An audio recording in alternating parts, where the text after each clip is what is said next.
Yeah. Two, you are the most disruptive defensive lineman in pro football. You think about that. We live on a big planet. How many people can say things like that? On this planet, you're the most disruptive defensive lineman in football because you've got 52 different things you do. You can play inside, you can play outside, you can stand up. It's power, it's post to jerk, it's up and under, it's in, out, it's spin, you do all the things where there are some great players that have got 1, 2, 3 things, and they lean on that all the time, and you see it all the time. And they're really good at it. There are guys that are faster than you. There are guys that are bigger than you. There are guys that are stronger than you. I don't know that there's anybody that puts it together quite the way you do, and I really, really mean that. That means the world. That means the world, and at the end of the day, I know there's another level I can get to, and that's what keeps me going. You know what I mean? Every single day I'm looking for another level and another bit of attention to detail, and as far as recovery or this move or my get off or to my stance to, all those things I do every single day on a daily basis. And, that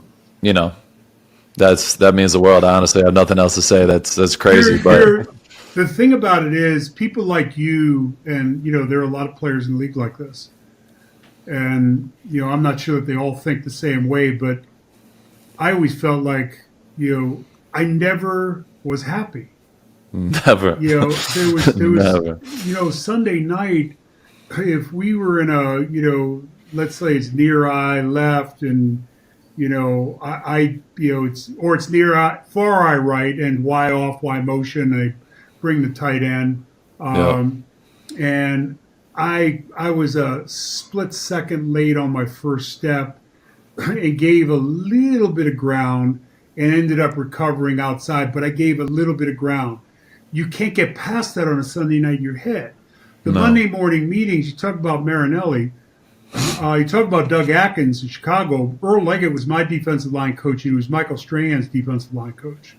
Yeah. He played with Doug Atkins in Chicago. He's one of those Bears. Charlie Sumner, great defensive coordinator. We won a Super Bowl with him. He was also a Chicago Bear. The Monday morning meetings, I think Earl said maybe 5 positive things to me in 6 years, 7 years in a meeting. Yep. And that's fine. But I was Earl's guy.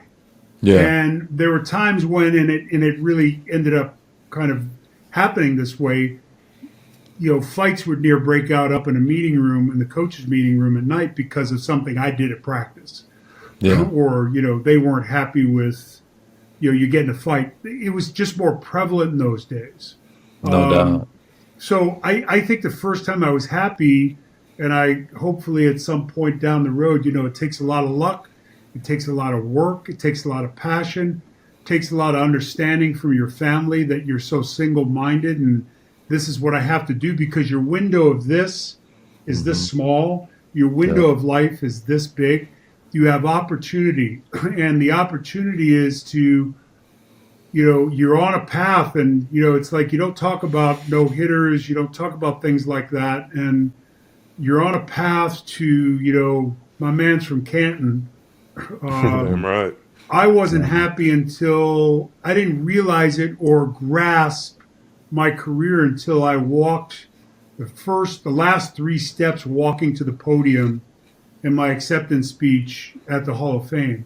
So, just stay hungry. One mountain leads to another mountain. Nobody cares about yesterday. Win today. There's nothing you can do about yesterday. You can't do anything about tomorrow. What are you doing today?